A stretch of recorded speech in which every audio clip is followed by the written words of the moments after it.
चले तो शुरू करते हैं। कार्बोनिल कंपाउंड स्टार्ट कर रहे हैं। तो ध्यान रखना, हाँ नोट सर। करते चलना, नोट्स प्रॉपर इसके बनाते हुए चलना, बात के चक्कर में नहीं रहना। ठीक है। तो कार्बोनिल कंपाउंड में क्या क्या आता है? कार्बोनिल कंपाउंड में आता है अल्डिहाइड एंड कीटोन। ठीक है। और उसके बाद आ जाएगा अपना कार्बोक्सिलिक एसिड। कार्बोक्सिलिक एसिड के बाद आ जाएगा कौन सा? अमीन्स। तो ये चैप्टर जल्दी जल्दी क्लोज करना है। तो हम बात कर रहे हैं कार्बोनिल कंपाउंड्स की। कार्बोनिल कंपाउंड्स यानी aldehyde and ketone. Aldehyde and ketone जिसमें कि सी डबल ओ ग्रुप होता है। सी डबल ओ ग्रुप को हम बोलते हैं कार्बोनिल ग्रुप। ये बेसिक्स हमें इसमें मालूम है कि किस ग्रुप को क्या बोलते हैं। अब कार्बोनिल कंपाउंड में अल्डिहाइड कीटोन में इसका जनरल फार्मूला है। जनरल फार्मूला होता है इसका CnH2NO। CnHNO, अरे क्या लिख दिया, CnH2NO। जितने कार्बन उससे डबल इसमें हाइड्रोजन होते हैं। कार्बन से डबल हाइड्रोजन है यहाँ पर, जिसमें से अल्डिहाइड का फार्मूला होता है C डबल बॉन्ड O, एक तरफ R होगा या फिर एटलीस्ट H होगा। दोनों H भी हो सकते हैं या एक R भी हो सकता है। तो HSC डबल बॉन्ड O या फिर RHC double bond O। Right. तो ये हो गया अपना अल्डिहाइड, ये हो गया अल्डिहाइड, ये भी अल्डिहाइड। और दूसरा है कीटोन। दूसरा कीटोन। कीटोन में दोनों R ग्रुप्स होते हैं, एक कीटोन। यहां तक बात क्लियर हो गई। तो अल्डिहाइड और कीटोन, इनको हम हाँ। कॉमनली क्या कहते हैं? अल्डिहाइड कीटोन कॉमनली हम बोलते हैं कार्बोनिल कंपाउंड। अब इसके पहले स्ट्रक्चर देख लें, इसका स्ट्रक्चर कैसा होता है। तो कार्बोनिल कंपाउंड में जो कार्बन है, कार्बन sp2 हाइब्रिडाइज्ड है, निकाल सकते हो। ऑक्सीजन भी sp2 हाइब्रिडाइज्ड होता है। कैसे पता लगा? कार्बन का कॉन्फ़िगरेशन होता है 1s2 और 2s2 और 2p2। तो 2s में यहाँ 2 इलेक्ट्रॉन है और 2p में भी 2 इलेक्ट्रॉन है। एक ग्राउंड स्टेट है, एक ग्राउंड स्टेट है। अब एक्साइटेड स्टेट में 2s का एक इलेक्ट्रॉन प्रमोट होकर के 2p ऑर्बिटल में जाता है। ये 2p में गया। हाइब्रिडाइजेशन कौन सा है इसमें? sp2। क्यों? क्योंकि इसके अराउंड 3 सिग्मा बॉन्ड है। तो एक जो ऑर्बिटल है वो p ऑर्बिटल, ये p ऑर्बिटल अनहाइब्रिड है। सिमिलरली ऑक्सीजन में ले लें हम, ऑक्सीजन का कॉन्फ़िगरेशन होता है 1s2, 2s2 और 2p4। तो 2s में 2 इलेक्ट्रॉन है और 2p में कितने इलेक्ट्रॉन है? 4 इलेक्ट्रॉन है। ध्यान रखना, साथ में लिखते हुए चलना, 1 2 3 और 4। तो यहाँ पर देखें हम, कार्बन ऑक्सीजन के साथ 2 बॉन्ड फॉर्म कर रहा है। तो एक बॉन्ड कौन सा है? सिग्मा। एक बॉन्ड कौन सा है? पाई। एक सिग्मा और एक पाई है। तो सिग्मा तक तो इसमें हाइब्रिडाइजेशन है। तो ऑक्सीजन में कौन सा हाइब्रिडाइजेशन है? वापस से sp2। और ये वाला जो p ऑर्बिटल है वो अनहाइब्रिडाइज है। तो अनहाइब्रिडाइज p ऑर्बिटल में यहाँ पर पाई बॉन्ड फॉर्म होता है। तो यहाँ जो पाई बॉन्ड है, पाई बॉन्ड कौन सा है? p पाई है। ये बात क्लियर हो गई। ऑक्सीजन के पास अभी भी देखिए 2 लोन पेयर हैं, एक लोन पेयर 2s ऑर्बिटल और एक 2p ऑर्बिटल में। इनके हाइब्रिडाइजेशन से ये लोन पेयर आई। तो अभी लोन पेयर किस में है? लोन पेयर p ऑर्बिटल में नहीं बची। लोन पेयर कहाँ कहलाएंगी? sp2 में। ठीक है। हाँ सर। अब जैसे जनरल हम एक कंपाउंड ले लें, सबसे छोटा कंपाउंड फॉर्मल्डिहाइड, तो यहाँ पर कार्बन का sp2 हाइब्रिडाइजेशन है। अगर हम एंगल को कंपेयर करें, ये θ1 और ये वाला θ2, ये एंगल θ2 और इधर वाला जो एंगल है वो θ3 है।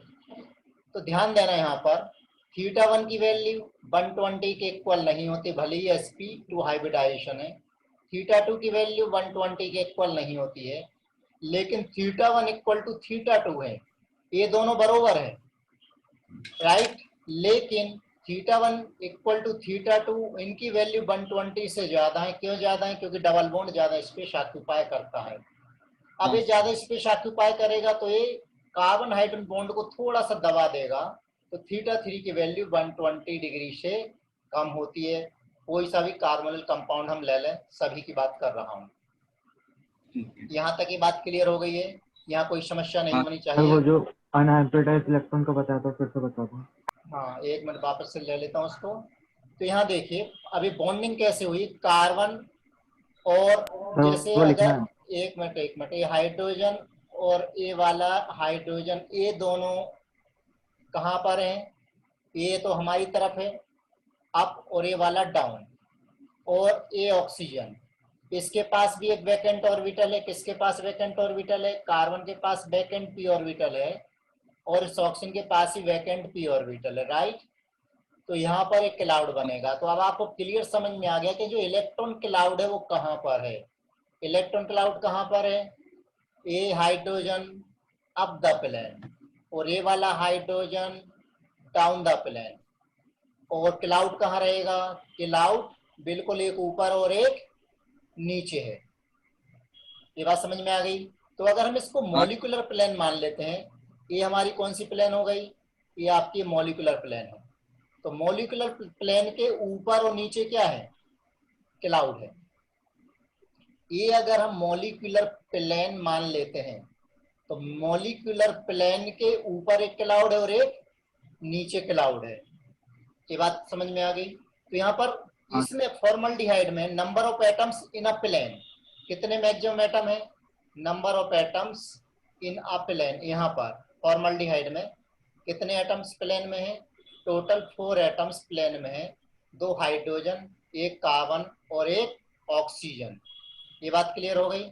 लिए जल्दी से स्क्रीनशॉट ले लीजिए, नहीं तो और नोट कर लेना। आगे बढ़ो। यस।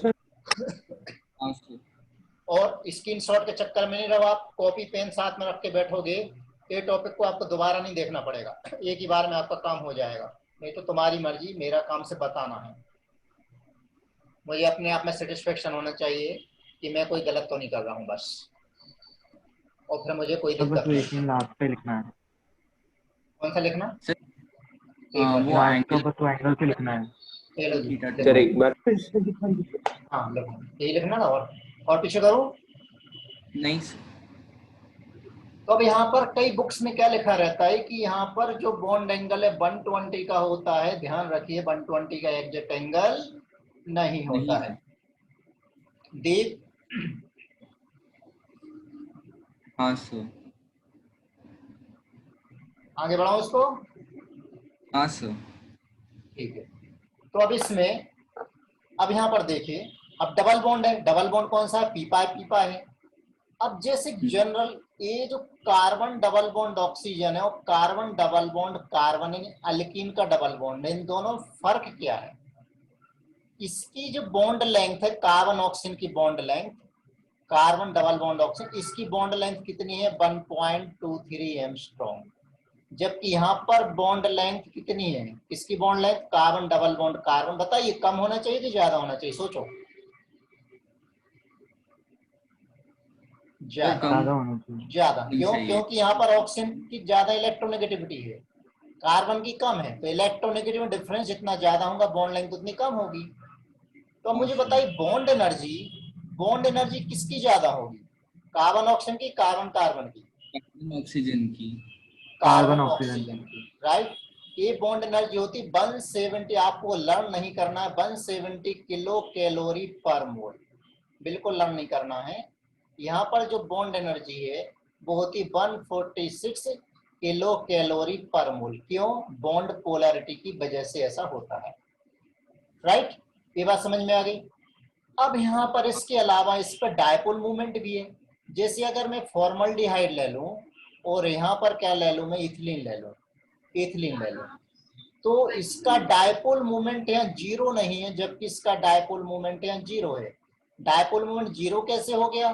बहुत इजी है, कोई दिक्कत नहीं यहाँ पर, क्योंकि इसके वेक्टर क्या होंगे? एक दूसरे के अपोजिट हैं। कैंसल कर देंगे, कार्बन की इलेक्ट्रोनेगेटिविटी वैसे भी ज्यादा होती है। ठीक, एक बात और बता दूं, कल का नीट का पेपर में बहुत समय से लॉकडाउन के 1 महीने बाद, लॉकडाउन के पहले तक मैंने बोला था लेवल अच्छा आएगा, लॉकडाउन के बाद 1 महीने बाद मैंने बोला था लेवल बिल्कुल घटिया आने वाला नीट का आएगा। क्यों? क्योंकि बच्चों की पढ़ाई नहीं हो पाई इसलिए, और वैसा ही हुआ। लगभग सारे क्वेश्चन ऑलमोस्ट एनसीईआरटी से आए, एनसीईआरटी भर से, बहुत ज्यादा लेवल दिए ही उन्होंने। तो वैसे ही आपका बोल रहा हूँ कि जनवरी में आपका पेपर बहुत इजी आने वाला है, अप्रैल में आपको तोड़ देंगे एग्जाम में, ये ध्यान रखिएगा। तो बहुत अच्छी तैयारी करी, ये जो सेशन है आपके लिए गोल्डन चांस है। ठीक, अब यहाँ आगे बढ़े। खैर, इतनी बात समझ में आ गई सभी को, बॉन्ड हाँ लेंथ में सर। क्लियर हो गया। सर अब एक बार यहाँ, ऊपर का हाँ सर। हाँ, यहाँ तक कोई प्रॉब्लम नहीं आनी चाहिए, और पेजेस में नोट करने बजाय कॉपी में नोट करेंगे ज्यादा बेहतर होगा। अब यहाँ पर जो कार्बोनिल ग्रुप है सी डबल बॉन्डो, इसमें ऑक्सीजन पर 2 लोन पेयर हैं। तो मुझे बताइए, ए बॉन्ड अगर सपोज कीजिए ए बॉन्ड इधर आया, क्योंकि ऑक्सीजन की इलेक्ट्रोनेगेटिविटी ज्यादा है तो ऑक्सीजन पर माइनस चार्ज आ गया, और यहाँ प्लस, माइनस का मतलब एक लोन पेयर आ गई, और 2 लोन पेयर इसके पास पहले ही थी, राइट। तो फिर भी कंट्रीब्यूशन मालूम है, रेजोनेंस में मेजर इसका रहेगा, माइनर इसका रहेगा। मेजर इसका क्यों रहेगा? यहाँ पर ऑक्टेट कंप्लीट है, माइनर किसका होता है? जहां ऑक्टेट इनकम्प्लीट होता है, ऑक्टेट इनकम्प्लीट होता है उसका माइनर होता है, राइट। अब यहां से एक चीज हमें क्लियर हो रही है, क्या क्लियर हो रही है? कि देखिए, कार्बन पर पॉजिटिव चार्ज है, पॉजिटिव चार्ज का मतलब क्या है? इलेक्ट्रोफिलिक सेंटर, कौन सा सेंटर हो गया है? इलेक्ट्रोफिलिक। यहाँ पर इलेक्ट्रॉन डेंसिटी कम है तो कौन अटैक कर सकता है? सेंटर कौन सा कहलाएगा? न्यूक्लियोफाइल यहाँ पर अटैक कर सकता है, न्यूक्लियोफाइल कैन अटैक, ठीक है। और यहाँ से कौन अटैक कर सकता है? इलेक्ट्रोफाइल कैन अटैक, दोनों ही अटैक कर सकते हैं, इसलिए एमबी फाइल की तरह बिहेव करता है। एमबी फाइल का मतलब क्या? जो दोनों की तरह बिहेव करे, अटैक भी करे, यानी न्यूक्लियोफाइल की तरह भी और इलेक्ट्रोफाइल की तरह भी। इलेक्ट्रॉन डेफिशिएंसी वहां पर कम हो गई। ये बात क्लियर हो गई, यहाँ पर कोई दिक्कत नहीं है। नहीं सर। इसमें मेनली एडिशन अगर होगा डबल बॉन्ड पर, तो डबल बॉन्ड पर एडिशन कौन सा होता है? कौन अटैक करेगा इसमें कौन अटैक करेगा? अगर हम इसमें ले लें अल्डिहाइड कीटोन में, तो अल्डिहाइड कीटोन में क्या होता है? न्यूक्लियोफिलिक एडिशन होता है। यहाँ पर न्यूक्लियोफाइल अटैक करेगा तो न्यूक्लियोफिलिक एडिशन होता है। जबकि अल्कीन में कौन सा एडिशन होता है? इलेक्ट्रोफिलिक एडिशन होता है। क्यों? वो इसलिए इलेक्ट्रोफिलिक एडिशन होता है क्योंकि अगर ये मॉलिक्यूलर प्लेन है, ये हमारी मॉलिक्यूलर प्लेन है, तो इस प्लेन के ऊपर एक क्लाउड है, न्यूक्लियोफाइल एक क्लाउड है, तो एक कैसा सोर्स है? इलेक्ट्रॉन रिच सोर्स है। तो इलेक्ट्रॉन रिच सोर्स की वजह से एक्ट एज न्यूक्लियोफाइल, तो न्यूक्लियोफाइल की तरह बिहेव करता है, इसलिए इसमें कौन सी रिएक्शन होती है? अल्कीन में इलेक्ट्रोफिलिक एडिशन रिएक्शन होती है। क्या इतनी बात समझ में आ गई? हाँ सर। यहाँ तक कोई दिक्कत नहीं। अब आगे बढ़ते इसमें, कितना नोट कर लिया? अब इसके बाद आते हैं हम किस पर? नोमेनक्लेचर पर। और डायपोल मोमेंट तो मैंने बताया दिया, इनका डायपोल मोमेंट काफी ज्यादा होता है। अच्छा, डायपोल मोमेंट में थोड़ा सा और देख लें हम, डायपोल मोमेंट और थोड़े सा बात कर लेते हैं। डायपोल मोमेंट किसका ज्यादा होगा? अल्डिहाइड का ज्यादा होगा या कीटोन का ज्यादा होगा? CH3H C double bond O और CH3CH3 C double bond O, किसका ज्यादा होगा? अब यहाँ पर देखिए, CH3 का प्लस आई इफेक्ट है, तो प्लस आई वाले तो यहाँ दो ग्रुप हैं, एक CH3 ये हो गया, एक CH3 हो गया। तो प्लस आई की वजह से इलेक्ट्रॉन एक कार्बन की तरफ जाएंगे, यहाँ पर तो दोनों ही कार्बन की तरफ इलेक्ट्रॉन पुश करेगा, तो जब इस कार्बन पर ढेर इलेक्ट्रॉन आएंगे तो ये जी भर के ऑक्सीजन को खिलाएगा और ले, ये जी भर के ऑक्सीजन खिलाएगा और ले।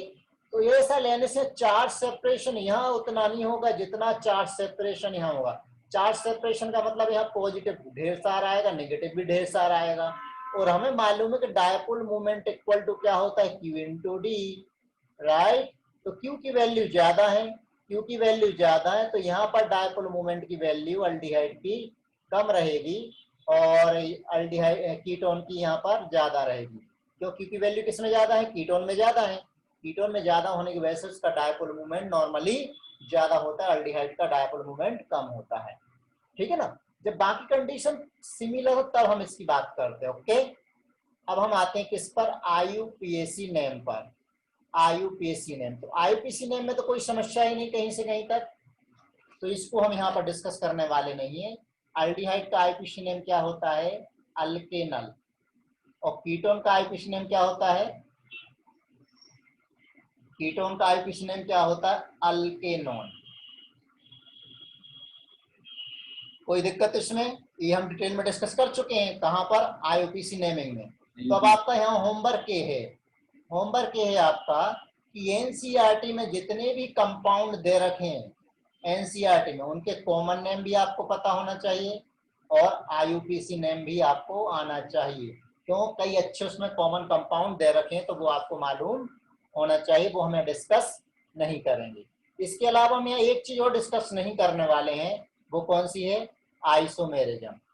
फिर भी बस शॉर्ट में देख लेते हैं, आइसोमेरिज्म में कौन कौन सी आइसोमेरिज्म शो कर सकता है, बताइए मुझे। चेन आइसोमेरिज्म हो सकती है, पोजीशन आइसोमेरिज्म हो सकती है, पोजीशन हो सकती है कि नहीं हो सकती, वैसे पोजीशन हम इसमें चेन। दूसरा फंक्शनल, फंक्शनल किसके बीच में होगी, अल्डिहाइड और कीटोन के बीच में। तीसरा टॉटोमेरिज्म और मेटामेरिज्म और फिफ्थ ऑप्टिकल। ये वाली आइसोमेरिज्म इसमें हो सकती है। तो ये सब हम डिटेल में पहले डिस्कस कर चुके हैं तो हम यहाँ डिस्कस नहीं करेंगे, राइट। अब कॉमन नेम और IUPAC नेम ये हमने यहाँ डिस्कस नहीं करे क्योंकि हम कर चुके हैं, इसलिए वो आप उसको एक बार देख लीजिएगा। अब हम सीधे आते हैं किस पर, मेथड ऑफ प्रिपरेशन पर आते हैं। मेथड ऑफ प्रिपरेशन,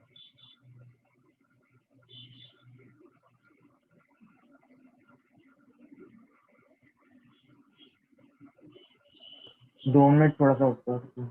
हाँ वो आइसो में वो तो छोड़ दो, कोई दिक्कत नहीं, वो उसमें देख लेना। ये लो जल्दी नोट करो।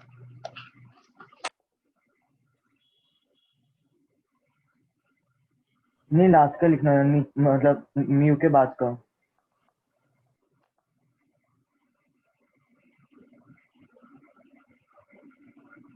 कोई आज और कल में ये होमवर्क पेंडिंग नहीं करना, जो जिस दिन कराया जाए उसी दिन उसको कंप्लीट करो, प्रेशर का भी आएगा नहीं। तो मेथड ऑफ प्रिपरेशन में पहली मेथड ले लें, फ्रॉम अल्कोहल।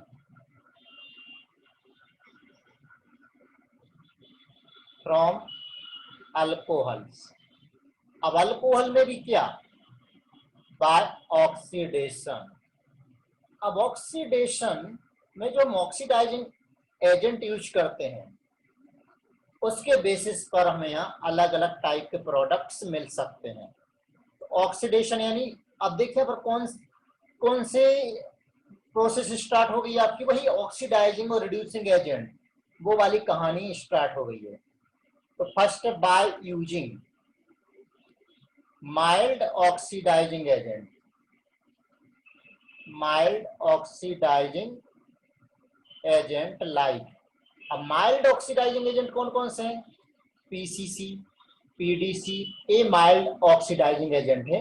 ये क्या करते हैं, 1 डिग्री अल्कोहल को एल्डिहाइड में और 2 डिग्री अल्कोहल को किस में कन्वर्ट करते हैं, कीटोन में कन्वर्ट करते हैं। लेकिन 3 डिग्री अल्कोहल को ऑक्सीडाइज नहीं करते हैं, साथ में डबल बॉन्ड या ट्रिपल बॉन्ड को भी अफेक्ट नहीं करते हैं। तो 1 डिग्री अल्कोहल जैसे RCH2OH, PCC यानी प्रीडीनियम डाइक्लोरोक्रोमेट, कई बार पीसीसी का पूरा वो स्ट्रक्चर ही बना के दे देते, तो आपको पता होना चाहिए पीसीसी का मतलब क्या है। तो ये बन जाएगा RCHO प्लस प्लस प्लस बनेगा यहाँ पर क्या, H2O। दूसरा 2 डिग्री अल्कोहल RrCHOH, यहाँ पीसीसी या पीडीसी कुछ भी ले लीजिए, तो RrC double bond O plus H2O।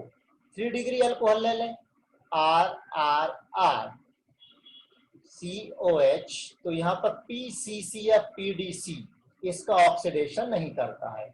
और दूसरा, अगर हमने कोई अनसेचुरेटेड अल्डिहाइड लिया है, अनसेचुरेटेड अल्डिहाइड या कीटोन लिया है, तो हम चाहते हैं कि हम डबल बॉन्ड का ऑक्सीडेशन ना कराएं, तो फिर हम पीसीसी या पीडीसी ले लेंगे। अल्डिहाइड नहीं, सॉरी, अल्कोहल लिया है तो क्या बन जाए, पीसीसी या पीडीसी ले लेंगे। इसका नाम क्या है, अलाइल अल्कोहल। और इसका नाम क्या है, इसका नाम क्या है, कॉमनली नोन एज एक्रोलीन या फिर एक्राइल अल्डिहाइड, एक कॉमन नेम है। ग्लिसरॉल का जब हम डिहाइड्रेशन करते हैं तो एक्रोलीन बनता है। तो ये फर्स्ट मेथड आपको समझ में आ गई, by mild oxidising agent. Second, by dehydrogenation, by dehydrogenation of alcohol using hot copper. देखिए, जब अल्कोहल की वेपर को हॉट कॉपर पर हम जब पास करते हैं, अल्कोहल वेपर को हॉट कॉपर पर पास करिए, हॉट कॉपर पर पास करेंगे तो क्या मिलेगा हमें, यहाँ पर अल्डिहाइड मिल सकता है, कीटोन मिल सकता है, या फिर अल्कीन भी मिल सकता है। अब अल्कीन यहाँ पर कैसे मिल सकता है, अल्कीन कैसे मिलेगा, अल्कीन कैसे मिलेगा, तो 1 डिग्री अल्कोहल अगर हम लिखा लेते नहीं। हैं, हाँ 1 डिग्री अल्कोहल, 1 डिग्री अगर हम अल्कोहल लेते हैं तो उससे क्या मिलता है हमें, अल्डिहाइड। 2 डिग्री अल्कोहल अगर हम लेते हैं, 2 डिग्री अल्कोहल लेते हैं तो उससे क्या मिलता है, कीटोन। लेकिन अगर 3 डिग्री अल्कोहल लेते हैं तो यहाँ मिलता है अल्कीन। देखिए रिएक्शन देखते हैं, 1 डिग्री अल्कोहल जैसे RCH2OH 1 डिग्री अल्कोहल है, 1 डिग्री अल्कोहल की वेपर को हॉट कॉपर पर पास करिए, हॉट कॉपर पर पास करिए अराउंड 300 डिग्री सेल्सियस, तो RCHO प्लस यहाँ पर देखिए हाइड्रोजन गैस बाहर निकल रही है, हाइड्रोजन बाहर निकल रही है, इसीलिए हम इसको कहते हैं डिहाइड्रोजनेशन। अगर 2 डिग्री अल्कोहल ले लें CHOH, ये 2 डिग्री अल्कोहल है, तो 2 डिग्री अल्कोहल की वेपर को हॉट कॉपर पर पास करिए 300 डिग्री सेल्सियस पर, तो ये मिल जाएगा RrC double bond O plus H2। यहाँ पर भी दोनों ही कंडीशन में क्या हो रहा है, डिहाइड्रोजनेशन। डिहाइड्रोजनेशन का मीनिंग क्या है, रिमूवल ऑफ हाइड्रोजन, तो हाइड्रोजन का रिमूवल हो गया। अगर हम 3 डिग्री अल्कोहल लेते हैं, 3 डिग्री अल्कोहल लेते हैं तो CH3 CCH3 और CH3 और OH, ये 3 डिग्री अल्कोहल है। 3 डिग्री अल्कोहल की वेपर को पास करिए, किसमें पास करिए, हॉट कॉपर पर अराउंड 300 डिग्री सेल्सियस पर।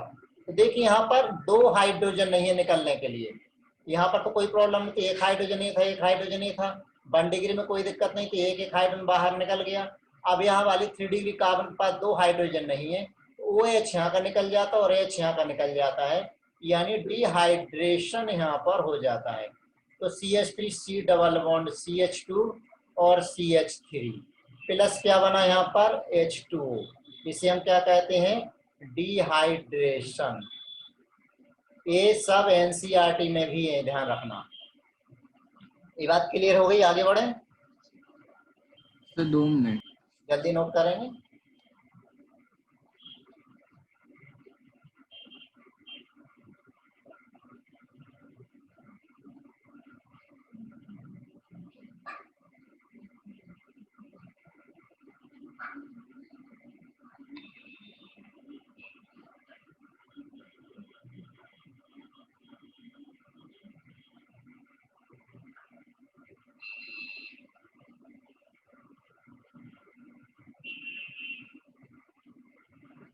तो इसमें एक छोटा सा क्वेश्चन ले लेता हूं, एक छोटा सा क्वेश्चन।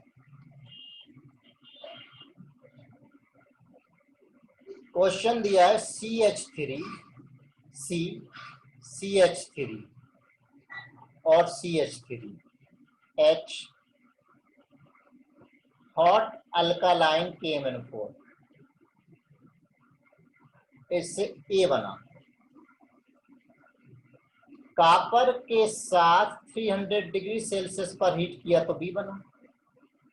B की रिएक्शन HBr के साथ कराई तो C बना, और C की रिएक्शन एक्वस KOH के साथ कराई तो D बना। आइडेंटिफाई करिए, दिमाग लगाइए, बोलिए जल्दी से।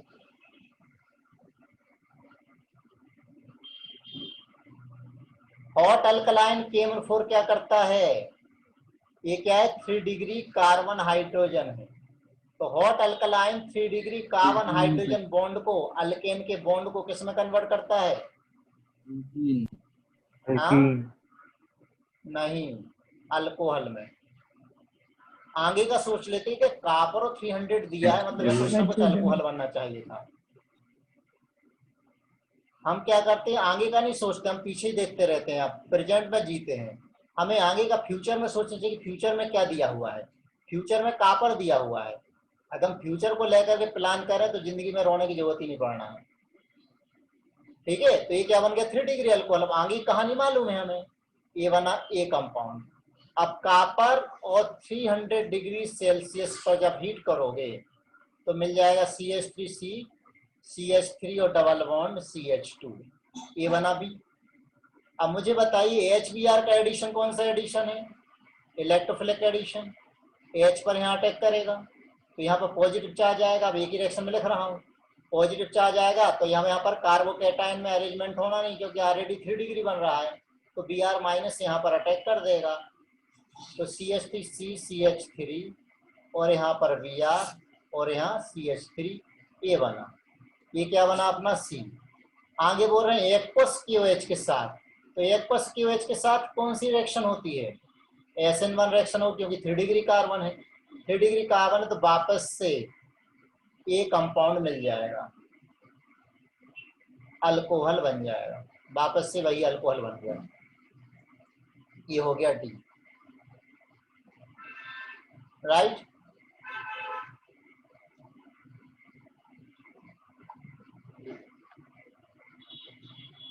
नेक्स्ट क्वेश्चन है CH3C, CH3, CH2, CH3 और OH कॉपर के साथ 300 डिग्री सेल्सियस पर हीट किया, क्या मिलेगा बताइए?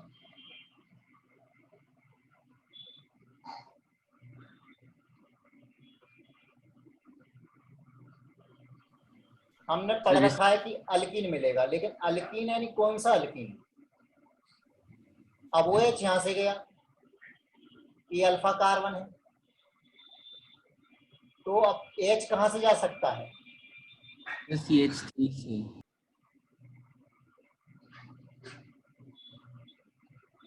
H कहां से जा सकता? दो जगह से कहीं से भी जा सकता है। हाँ क्या हो गया इसको? तो वो 2 मिनट में अपने आप हो जाएगा सही, कुछ करिए मत। ऐसा करता क्या है? तो H यहां से भी जा सकता है और H यहां से भी जा सकता है, तो फिर प्रोडक्ट कौन कौन से बन सकते हैं? या तो यहां से भी H हो सकता है, या फिर CH3C CH3 double bond CH CH3 यहां से। अब इसमें से A वाला तो माइनर प्रोडक्ट है, क्यों माइनर है? हाफमैन एलिमिनेशन है। और एक कौन सा प्रोडक्ट है? मेजर, सैडजेव एलिमिनेशन। अब तक तो सब भूल भाल गए होंगे, सैडजेव एलिमिनेशन। रिवाइज करना है। और एक कौन सा एलिमिनेशन कहलाता है? लेस सब्स्टिट्यूटेड अल्कीन जो बनता है उसे हम कहते हैं हाफमैन एलिमिनेशन, और जो मोर सब्स्टिट्यूटेड अल्कीन बनता है वो कहलाता है सैडजेव एलिमिनेशन। तो ये मेजर प्रोडक्ट बनेगा। ठीक है। अब ऑक्सीडाइजिंग एजेंट में ध्यान रखें, ऑक्सीडाइजिंग एजेंट का भी हमने क्या लिया यहाँ पर,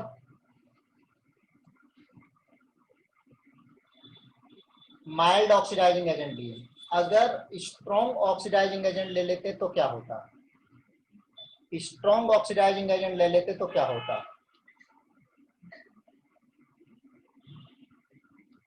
taking strong oxidising agent like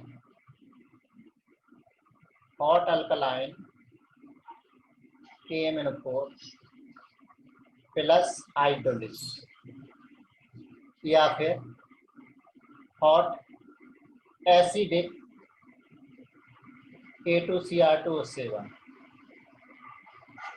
तो अब अगर इसमें याद आ गया होगा क्या क्या करता है, 1 डिग्री अल्कोहल को एसिड में, 2 डिग्री अल्कोहल कीटोन में कन्वर्ट करता है, 3 डिग्री अल्कोहल नो इफेक्ट, एक डबल बॉन्ड ट्रिपल बॉन्ड को भी अफेक्ट करता है, affect C double bond C और C ट्रिपल बॉन्ड C।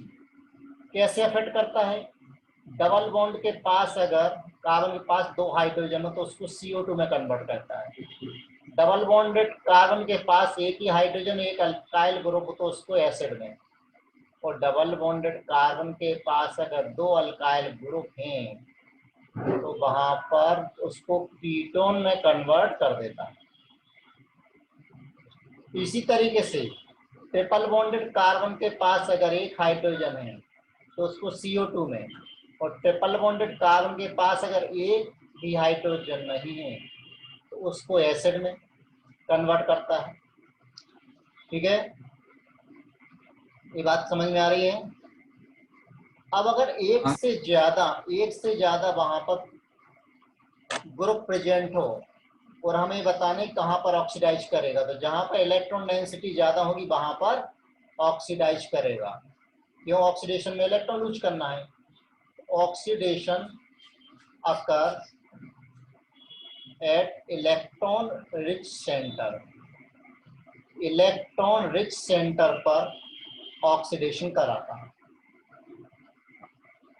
ठीक है, तो इसमें देखिए 1 डिग्री अल्कोहल के साथ, अल्कोहल में हम वैसे डिटेल में पढ़ चुके हैं, फिर भी एग्जांपल ले लें।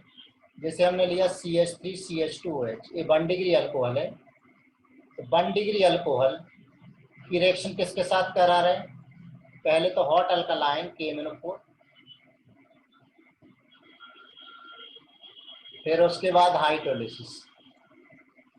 तो CH2OH ग्रुप COOH में कन्वर्ट हो जाता है, यानी कार्बोक्सिलिक एसिड की प्रिपरेशन हो गई है।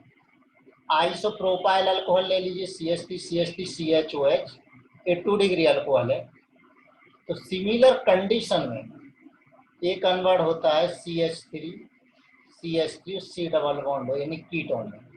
3 डिग्री अल्कोहल को अफेक्ट नहीं करता। अब यहाँ देखना CH3CH डबल बॉन्ड CH2, इसमें देखिए तो हम कौन सी थ्योरी लगा देंगे, जो अभी अभी हमने ऊपर पढ़ रखा है कि CH2 वाले को तो CO2 में, ये CH2 ग्रुप इसको तो CO2 में कन्वर्ट कर देगा, और जिसके पास एक हाइड्रोजन है अकेला, उस वाले कार्बन को C डबल OH में कन्वर्ट कर देगा।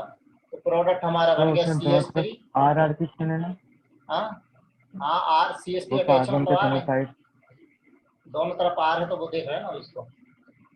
दूसरा एग्जांपल ले लें हम, CH3 C double bond CH3, अब देखें इसमें, और CH2। अब समझ में आ गया क्या करना है।